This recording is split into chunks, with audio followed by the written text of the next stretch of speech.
على جميع الأولياء الصالحين. أيضا يا عباد الله، الاتباع والرمل، الاتباع إن تجيب الرداء من تحت رفقك الأيمن على كتفك الأيسر.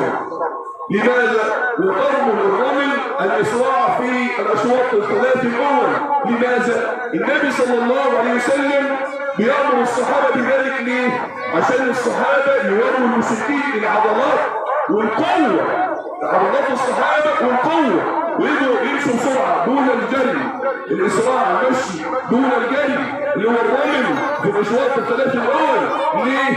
عشان يوري المشركين قوة الصحابة وجلد الصحابة، وهذه عبادة عظيمة إننا نوري المشركين قوتنا ووحدتنا وتمسكنا بديننا. قال الإمام ابن القيم: وهذه مرتبة عظيمة، ما من شيء أحب إلى الله من مراغمة وليه لعدوه وإغاظته له. ما من شيء أحب إلى الله من مراغمة وليه لعدوه وإغاظته. أحب حاجة عند ربنا إنك تكون قوة أمام أعداء الله عز وجل. السؤال: إحنا قدام غير المسلمين أخبارنا إيه؟ بنحلق زيهم ولا بنحلق زي النبي والصحابة؟ بنلبس هدوم مقطعة زيهم ولا بنلبس زي الصحابة؟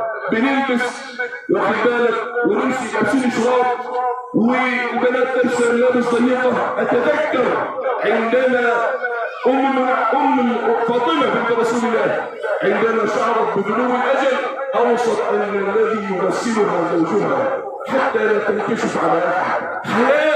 حياة حتى بعد الموت تريد ألا يراها أحد إلا زوجها. ثم وهي في كفنها بنات يعتبرن ويتفكرن، لا تريد أن يكون جسدها ملفوف في الكفن يا عباد الله، في الكفن. فقالت أم سلمة: رأيت الأحباش تأسر يضعون الجريد ويضعون فوقه السترة، ففرحت بذلك وأوصت بذلك. وكانت أول من سنت سنة النعش هو الموجود صندوق تموت حتى امرأة تستحي أن يرى أحد جسدها ملفوف كاملا بعد الموت، فما بالنا بالتي تضيق الثياب على جسدها؟ ما بالنا بالشباب الذين لا يستحون ويلبسون الأشراط الثياب القصيرة وغير ذلك؟ أين الحياء؟ الحياء من الإيمان. الإيمان بضع وسبعون شعبة، أعلاها لا إله إلا الله وأدناها إماتة الأذى عن الطريق. والحياء شعبة من الإيمان، الحياء شعبة من الإيمان يا عباد الله، فاستحوا من الله حق الحياء.